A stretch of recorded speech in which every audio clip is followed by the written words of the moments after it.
Push Fed Podcast in full effect. We are live and we are back. We have Ted Phaeton in the building today, Fox 46 meteorologist and anchor. How you doing today, brother? I'm doing good, man. I'm doing good. And we actually just rebranded. We're Queen City News now, man. Queen City News. So, okay, what goes into that? Like the whole rebranding process. Why did you know why they rebranded from Fox 46 to Queen City News? Well, a lot of it is just trying to make a connection with the city, right? Make a connection with the viewers and really stand for something more than just delivering information. We want to stand for the people that we live around, and we want to stand for the city that we serve. So when I came into the station, they were already knee deep in it. They were already kind of putting that plan in the process. I want to say 8-9 months before I even got in that building. So it's a huge undertaking that takes a whole lot of people who we probably don't get to thank enough, and really kind of seeing leadership stand behind the brand and really articulate that to us in terms of what we're trying to do helps me operate and deliver in my lane. Where it comes to being a meteorologist, one of the first things they told me, they said, we don't want to dramatize the weather or we don't want to scare people, but we just want to make sure that they're informed and they know what to expect. That's what they're here for. So when it came to the whole rebranding process, I think a lot of it was, building an identity. Before even the name came out, it was a lot of the things underneath that we worked on that by the time we said, all right, Queen City News, we were already living it. No, that actually makes perfect sense. But in more, I actually wanted to get more important news. Did you hear that new Future album? Ooh, I did hear the new Future album. Okay. I was just making sure you heard it. Well, here's the thing. I feel like I'm hearing it while a lot of people don't go to sleep. Right. So I wake up at 2 a.m. Right. and when I'm doing my forecast, I'm finding out what the weather's for the day. And on Fridays, I play music. And while I'm forecasting, Spotify's gonna be like, yo, new Future album dropped, so go ahead and play that. The hard part about it is I don't get to listen. I don't get to sit down and really absorb it. It's more or less kind of skimming through background music, a couple notes where I'll save that for later. But I honestly do have to give it a full review and good listen to give a feedback, because to be honest, I wasn't too blown away by it. What? I wasn't too blown away by it, which means I probably have to listen harder. Right. Yeah. You know what I'm saying? That new Future album is lit. Yeah. I'm telling you, it's lit. Okay, so Ted, tell the people where you're originally from. All right. So I'm originally from Long Island, New York. Born and raised in a little city called Brentwood. Probably never heard of it. It's kind of in the middle of Long Island. So I was born and raised there. Both my parents are from Haiti. So I'm the son of 2 immigrant parents. They taught me the work ethic that I have today. And so how'd you get into this career path that you're on right now? What made you even want to start, meteorology, journalism? What made you want to do that? I mean, I would sum it up as God's plan, first and foremost, to be honest, because if you would have told me at 17, this is what I would be doing for a career, I wouldn't believe you. I was busy playing video games, man. I built my first computer in high school, and I did that because the computer I wanted, my parents couldn't afford. They gave me a budget of $1,000. So what I did was I found the pieces and the parts, and I went to my dad. I said I could buy the specs for $1,000 and build the $1,500 computer that I wanted. So I ended up going to college for computer engineering or computer science. First year, man, 1.9 GPA, academic probation. And that was not a reflection of my intelligence. Wow. That was a reflection of my effort. I wasn't going to class. I wasn't really into the subject matter. So literally on the brink of failing out of college, I was with a couple friends. We were on vacation. I'm trying to escape the situation. And it's the summer before sophomore year, and we're looking at the water, and I see a bird diving in the water, and I start talking about the tide and things like that. And my friend just looks at me. He's like, how do you know this stuff? I was like, man, I always loved science. So he looked at me and he says, our school has a great meteorology program. I was like, really? He's like, yeah. So I said, all right, I'm going to do that. And went home and signed up for all weather classes. So I've had that same aspect too. Well, not in that realm where I had to choose between what career path I want to go to. It's in the fact that I had a 1.8 GPA graduating from high school, and then one day it just clicked to I need to change. I need to change something. Like all my friends talking about going to college, and I'm like, whoa, okay. Yeah. I'm not talking about going to college. And then, it's like, oh man, we weren't going to joke around like this forever. So I'm like, so what is that with, what do you think it is, I guess with, I would say men in general, to that deciding factor to where we need to change? What do you think that is? It's funny. I'm actually going through the book right now. I love to read. That's one superpower I wish I picked up earlier in life was books. I'm going through a book right now called Mindset by Carol Dweck. And it literally talks about this. And I think we get so locked into a definition of ourselves at a young age that it's hard to break that identity. And what I mean by that is, how many times do you hear a kid talk about these audacious goals? Oh, I want to be, like when I was little, I used to be like, I want to be the first black president. And like in hindsight, that's probably because I couldn't find anyone successful that I identified with. So I picked the highest target I could pick and decided to be the first black one of that. But so many of us have these audacious dreams, and then along the way, what does society tell us? What does sometimes our parents lovingly try and tell us? Be realistic, right? So our dreams become reality, right? Our dreams become realistic plans that become these invisible weights that limit our potential because we're trying to be realistic, or we're trying to be the definition of what we see on TV or what society puts on us. And when we lock ourselves in that identity, it becomes scary to go outside of that.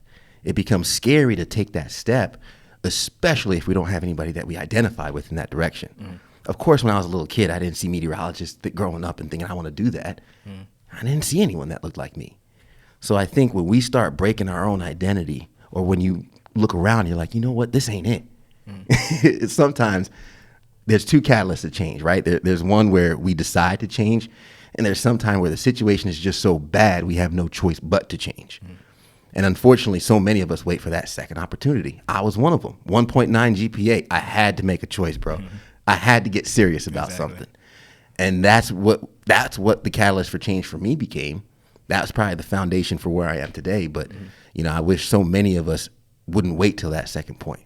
Yeah. That first point is where we could probably look in the mirror right now and be like, just ask ourselves, what do we want? And have the confidence in ourselves and our ability to actually take the steps towards it. It's not going to be today, not going to be tomorrow, might not be next month, but eventually you can get there. How do you know about that? What do you want factor? I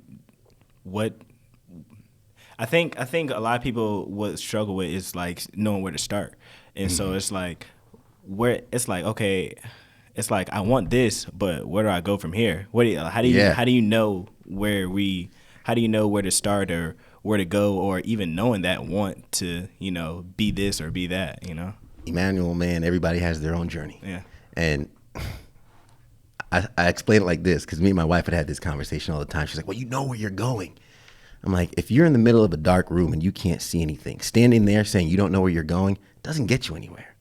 Put your hands out in front of you, right? Walk in the direction, find a wall. It's still a dark room, but run along that wall a little bit. Now you find a door.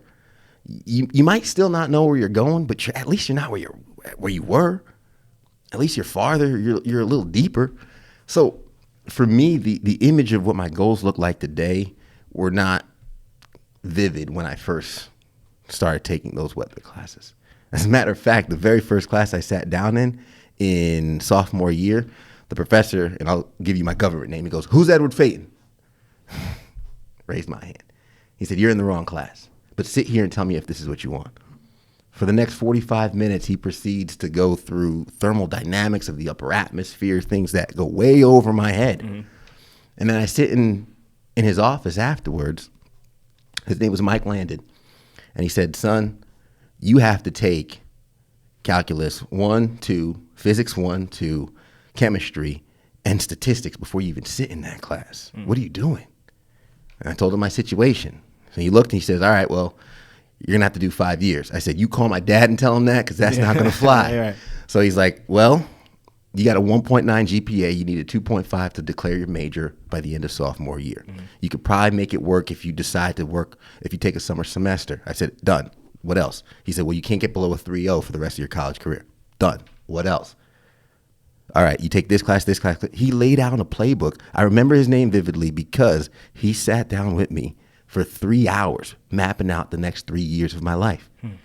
And 3 years from that day well, not that day specifically, but 3 years from then, he stood on the podium and told that story and handed me my diploma. What? That's crazy. And I remember standing there because we were small. You know how when you graduate with a major, it's usually a small group of people. There was like 25, 30 people that I graduated with in just like my small little major like that. Yeah. Yeah, major like that. My major was like 300 people. Like everybody wanted to do communication. So I was like, yeah, you had the smart people major. Yeah. Right. I had the people who liked punishment, I guess. Right. It was tough, but we're sitting there and they started sharing stories of their college career, and one's like, yo, remember that kid 3 years ago? The teacher called out at the beginning of class. That poor kid raised his hand, and we never saw that kid again. I was like, yo, that was me. That was you. I'm graduating with y'all. Right. I caught up. Right, exactly. But all that just to say, like, nothing was clear or vivid when I first did that, right? All I knew was the step in front of me was I didn't want to fail out of college. I was interested in science. I was interested in weather, and I took that step. And in those 3 years, I ended up taking, I remember I took a TV internship. I forgot I was supposed to be on TV in the course of my studies. It wasn't until my senior year that they're like, oh, yeah, you're a broadcast meteorologist. You go talk to this weatherman and shadow him. And I was like, oh, wait, I got to be on TV? And then that's when things started to actualize, right? I had to take one step in that direction. And when you take the step in that direction, usually that leads you to that next breadcrumb. And before you know it, you keep collecting them, you'll find a destination. Was there anything in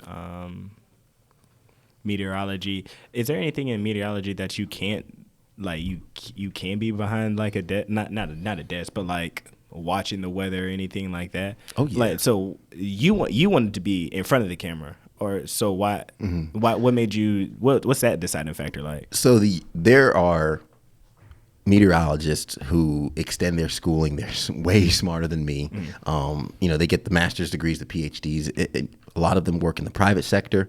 Some of them work for the government, actually a large amount. Okay. We have the National Weather Service.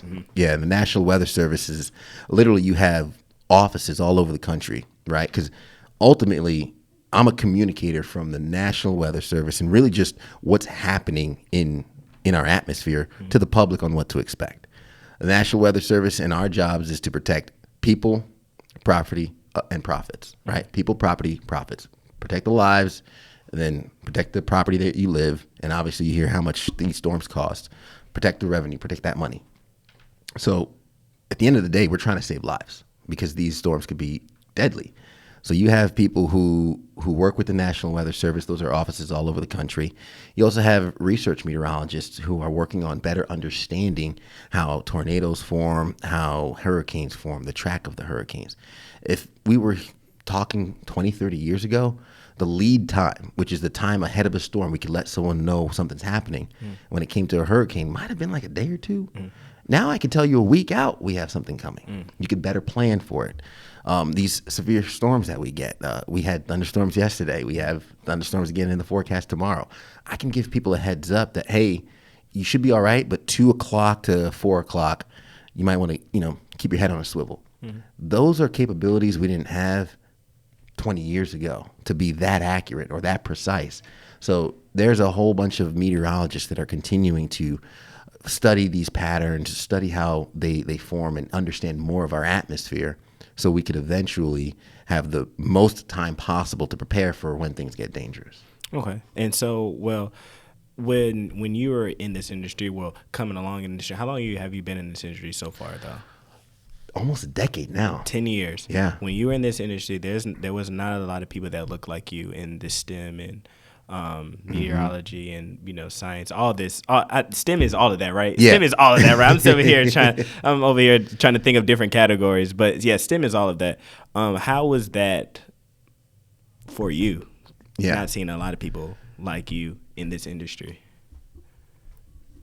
So I like challenges, and one thing I liked about it was I was able to carve my own path a little bit and build my own identity.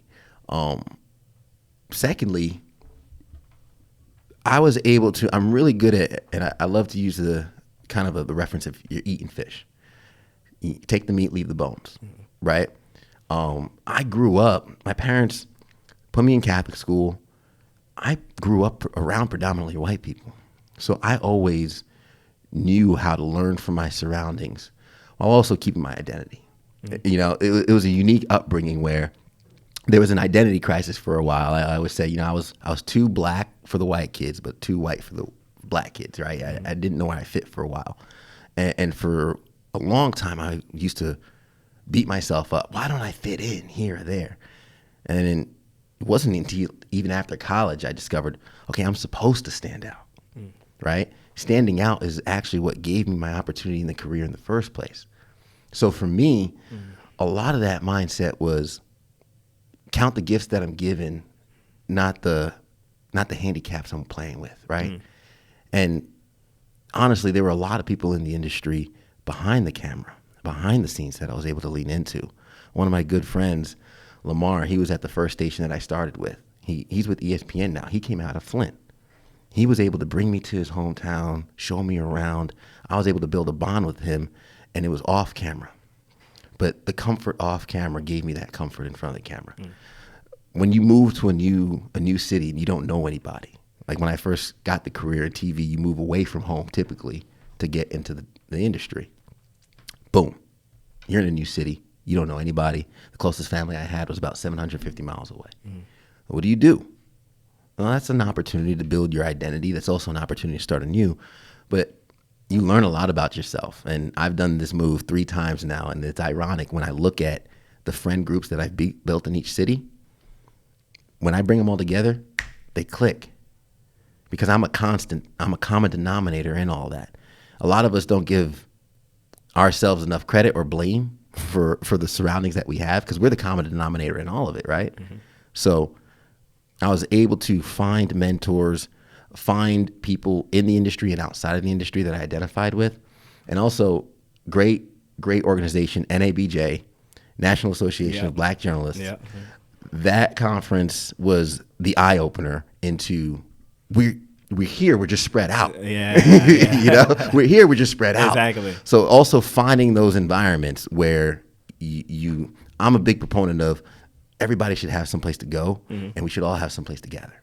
You know? Yeah. So we gather in our workplace, but at the conference, NABJ, the meetings and things like that, we have some place to go. Exactly. Actually, yeah, NABJ was where I met a lot of my network in journalism. It was pretty crazy. I was in New Orleans, and that was a great experience. I've only been to one, but yeah, that was actually a great experience. I mean, you talk about, and I've mentioned a lot of. I'm a big proponent and believer of, you know, you it's hard to aspire to something you can't see or touch.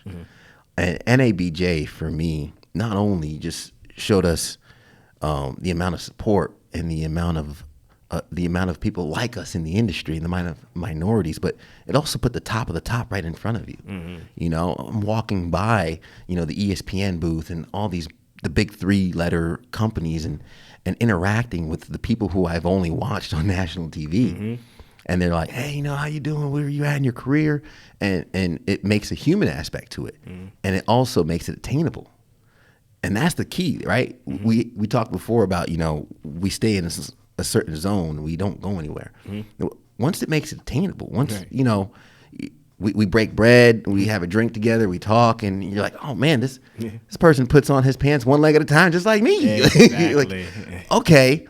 So, hey, that's when the questions start coming. How'd you get to where you're at, man? What did you do? Hey, would you mind looking at my work? Like, you know how many people, like, I'll send an email, would you mind looking at my work and give me some feedback? And I've been torn apart, man. That's the other, you have to have thick skin. Yeah. But it's out of love. And you find that by identifying, it's finding out who you are, building that identity, and then finding the community and pouring into it. Exactly. Yeah, like that. You hit it right on the head, actually. Because like when I was there, I talked to Michael Ealy, and there was just it's kind of just surreal, just being there and seeing all these like news broadcasters and just like you said, putting their pants on one leg at a time. And I'm like, these people. Well, I'm I'm gonna bring it back. I work for the Charlotte Hornets, right? Yeah. As a radio production. So I had to go into the locker rooms and get audio from the players and everything like that. And I go in the locker room, they're joking around just like I would joke around with my friends. Yeah. Like, they're all the same people, which made it easier to speak to one of them. Like they're just like me, or just made it seem like, you're not nervous to ask them a question. Just ask it. It's like, so just being in that moment is basically an eye opener. Yeah.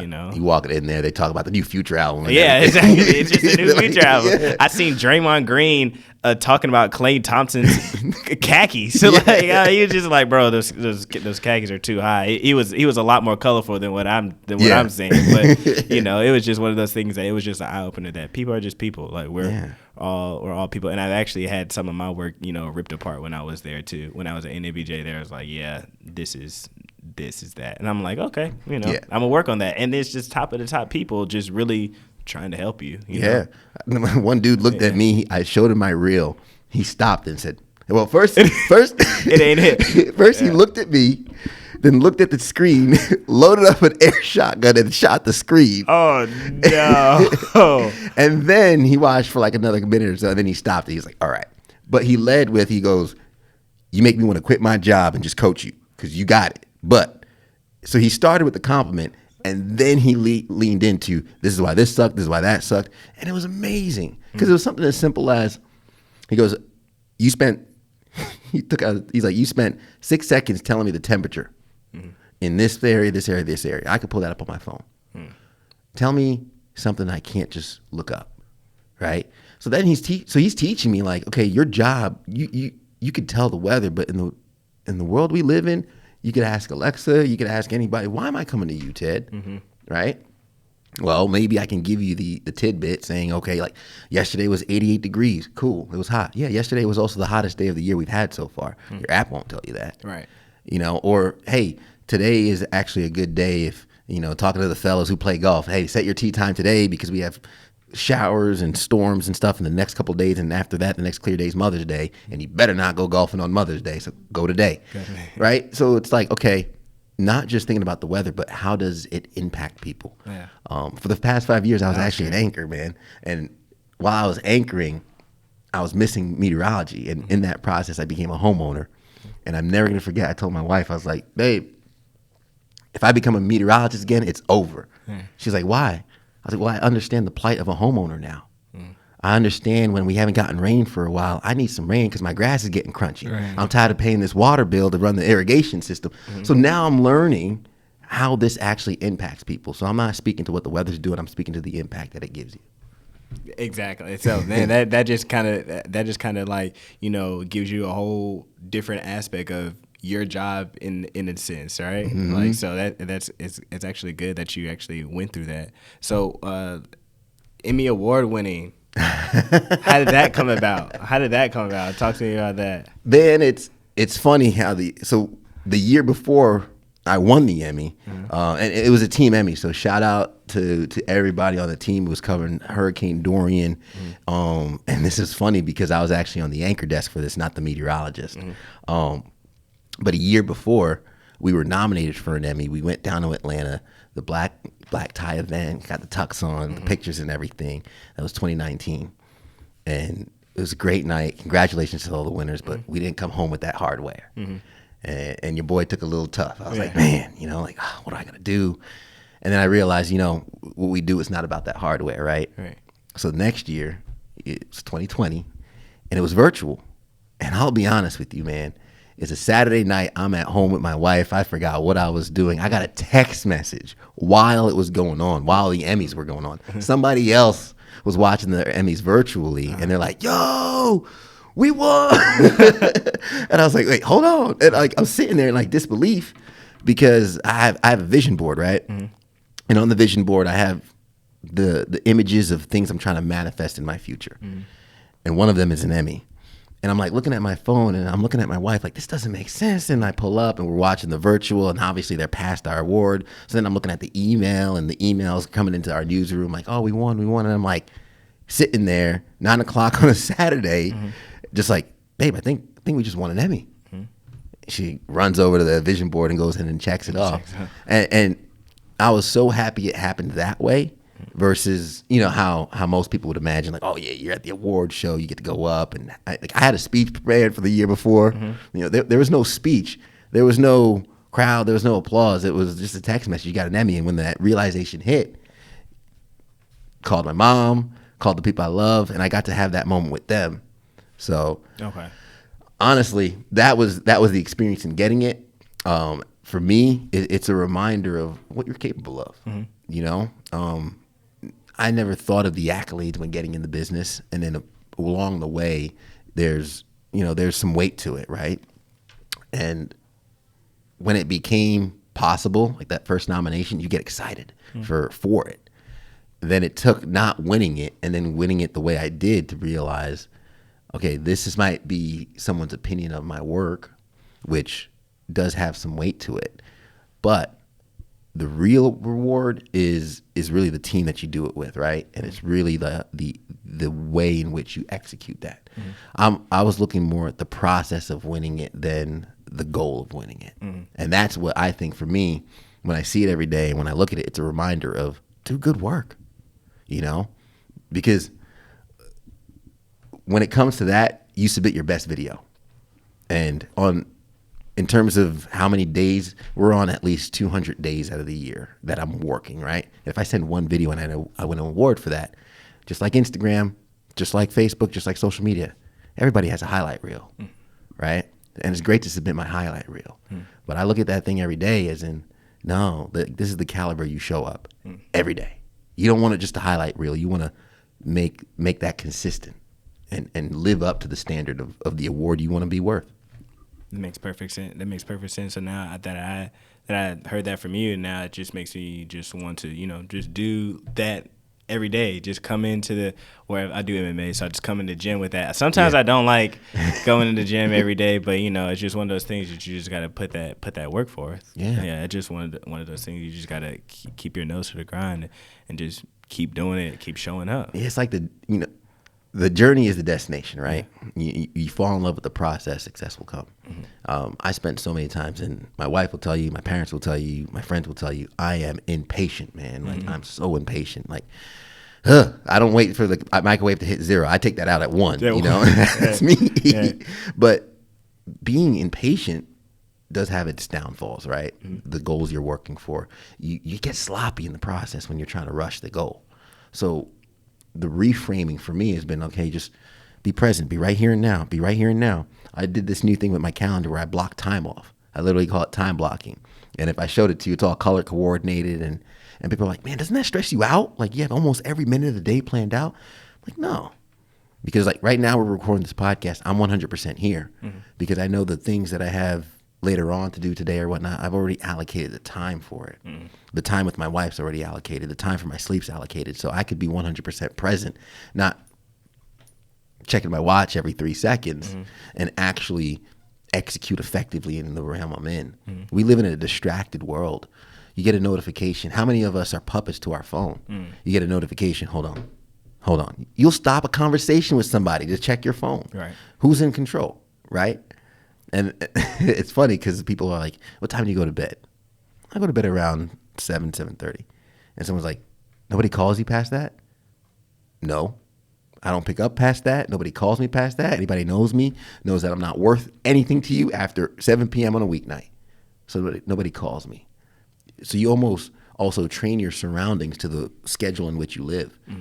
People know when to call you, when not to. People know when you're available, when you're not. And if you have people who are bugging you and also always texting you or whatnot, because you might not have respectively put up that boundary into when you're available to them and when you're not. 7 p.m. is the earliest I've ever heard somebody go to sleep. Yeah. Is it because you get up early to get to work? If I like, what time are you there? I'm usually there at about 2:30, 2:45. 2:30? I wake up, my alarm goes off at 2. Oh my Jesus. And that's well, you're no good at that time. At after 7, I'm probably no good after 2 p.m. Yeah. Well, trying to tell somebody the weather for tomorrow. I'm probably not the best person for the job. But You do have a male podcast as well. Yeah. Is it strictly for males? So the goal is connecting men in pursuit of their potential.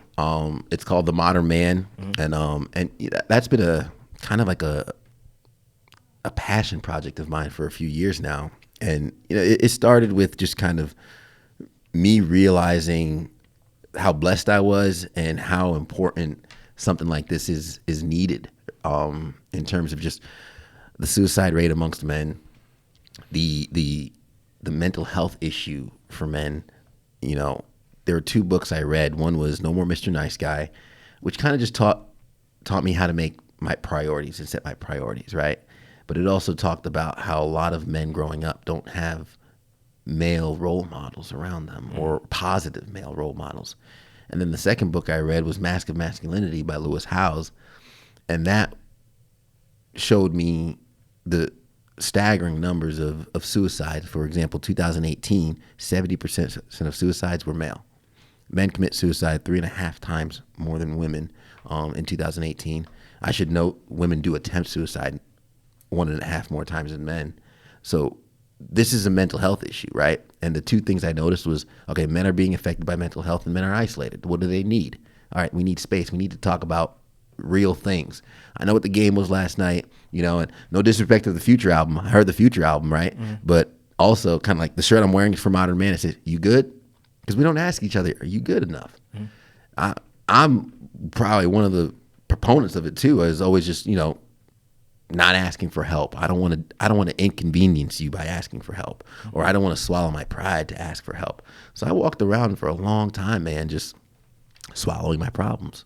And, it caught up with me. When I graduated college, I didn't get a job in TV right away. I worked at a law firm for 2.5, 3 years. And in the span of working there, I was very miserable. I was not happy, and I started getting stomach problems, man. And I was in the realm and the mindset of blaming the world and everything around me. I didn't have a job in TV, and I said, oh, they wouldn't hire me because I'm black, and the world was against me, and I couldn't get out of my spot. And eventually ended up in the hospital. I got diagnosed with ulcerative colitis. It's an autoimmune disease similar to Crohn's that only attacks the large intestine. So I'm in the hospital, and the doctor says, what has your diet been like? And I was borderline depressed. I was living at home with my parents. They cooked me a great meal every night, but 3 days out of the week, I was going home with 20-piece chicken nuggets from McDonald's and drinking a sweet tea, not taking care of myself. So, doc, yeah, my diet's not great. I was stressed at work. What are your stress levels like? Oh, not good. Okay, what do you do in your recreational time? On the weekends, I was going to the bars, drinking with my buddies, not taking care of myself. So the doctor looked at me. He's like, why do you think you're in here, man? Yeah, you're hurting yourself. Right? So that was an eye-opener. I was like, I did it to myself. I spent 2 weeks in the hospital. And in that time, I decided to kind of change my mindset, decided, I got myself here. I can get myself out. Remember, we wait till rock bottom to change. We wait till, you're in this dire moment. I had a surgeon come in, look me in the eye and say, we might have to take your large intestine out. At 23 years old, bro, I was not trying to do that. And he said there's a 15% complication rate in the surgery. Like, I'm not a betting man, but I don't like those odds. Yeah. So I knew something had to change. And a lot of my research shows how mindset impacts gut health and things like that. So first, positivity. Right? I remember getting discharged from the hospital, going home down the same road, but the grass was greener, the sky was bluer, the clouds popped a little wider, and I saw things a little different. I started the positivity mindset. I really started taking control of the world and where I was. And I remember I had 4 things coming out of that hospital I wasn't happy with, right? I wasn't happy in my relationship. I wasn't happy living at home with my parents. I didn't like the job that I was living, that I was working, and I didn't like the amount of money I was making. A little while after, tried working on the relationship. I got to a point I said, hey, love you, but there's 2 people to make this relationship work. The other 3 things I need in my life, I'm the only one that can address them. I hope to come back, but I got to go take care of this. End of the relationship. Didn't like the money I was making. I asked for a raise at work. Yeah, I know I didn't like my job, but I've been there for 3 years, right? So I leaned into where I'm at. After that, the raise allowed me to move out of my parents' house. Now I was living in a basement apartment, feeling adultish, and I was spending my nights applying to jobs. About a year after I got out of the hospital, I'm driving to Saginaw, Michigan for my first TV job, starting the career of my dreams. All because I started rewiring my thinking. I started taking control of my life, and I didn't necessarily blame everything around me. I started, I call it the GPS, right? I started accepting where I was. So many of us, when we get that image of where we want to go, we focus on that image of where we want to go, but we never fully accept or acknowledge where we are. Even a GPS system needs two destinations. All right, we got where you're going, but where are you, man? I can't tell you how to get there if you don't tell me where you are. And I never accepted I never fully accepted where I was. That's why I was drinking on the weekends. That's why I was eating fast food, not taking care of myself, because I didn't want to accept my reality. When I accepted my reality, then the steps became clear. Oh, got it. You might not like where you're working, but this is your best opportunity to make more money. Cool. Ask for a raise. I didn't ask for a raise. I asked for an employee review, which led to a raise, right? You got a raise. Cool. Oh, remember your homeboy who has that basement apartment available? Talk to him. You got enough money for it now. All right, cool. Hey, you're living on your own. You got a little extra time on your hands now. You know, mom and dad aren't on your back. Do what you want. Oh, we still don't like our job. Let's start applying, right? Those steps became evident. And when you put the power in your hands, you have more confidence to start taking those steps. So that mind shift changed, and everything kind of rolled out after that when I finally made that switch with that positive mindset. And so, what do you think are some key components to that positive mindset? What would, like, some basic positive mindset for dummies? What are those what are those steps for somebody that's just like, I'm gonna just start today? Yeah, gratitude, right? So our brains are programmed to identify threats and negativity. I mean, our technology is revolutionary, but our brains are prehistoric, right? The past 50 years, we didn't have cell phones 10 years ago like this. So think of how fast we advance biologically. So the first thing I would say is start reprogramming your brain. Gratitude. Every day, challenge yourself at the end of the day to write 3 things you loved about that day. 3 things you loved about that day.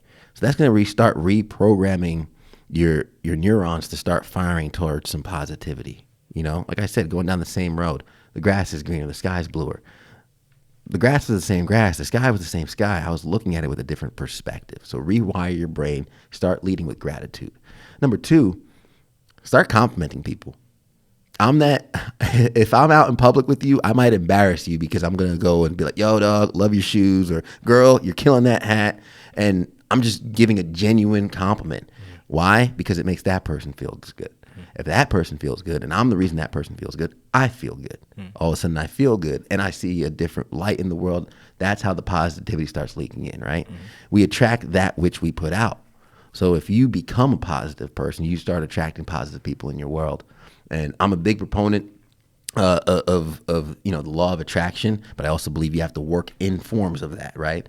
So by putting out those compliments and by reprogramming your perspective, you're already changing that underlying programming that we live with every day.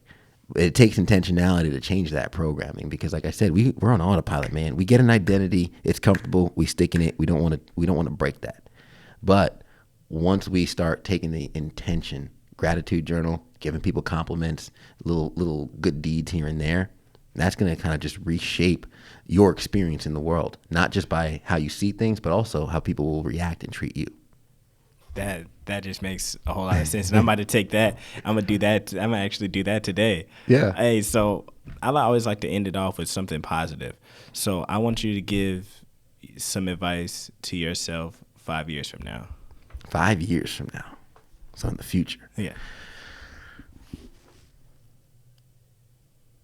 First and foremost, Jessica's going to tell you to take care of them kids, make sure they're taken care of and all that. But man, keep going.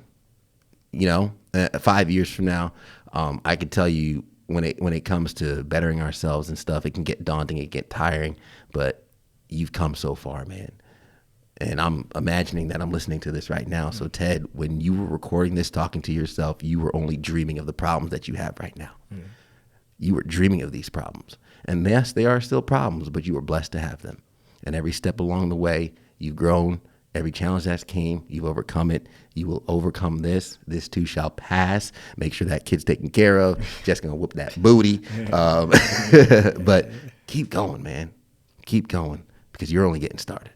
Ted, thank you so much for coming up to my podcast. It was an honor to have you. Let everybody know your social media and everything like that. The podcast you have going on. Let everybody know where they can find you at and everything. Yeah, Emmanuel, I appreciate you having me on, man. This was fun. So shout out to you. Shout out to the listeners that rock with you all the time. Appreciate you guys. And I'm the Real Phaeton Forecast on Instagram. That's my main platform, and I have everything on there. That's The Real, and Phaeton is spelled Phaeton. It's 4KAST. The number 4KAST. The Real Phaeton Forecast on Instagram, or you can go to www.phaetonforecast.com, spelled just like the hashtag or just like the handle, and that'll have all my links to everything else. Gotcha. Well, this is a Push Your Faith podcast, and we're out.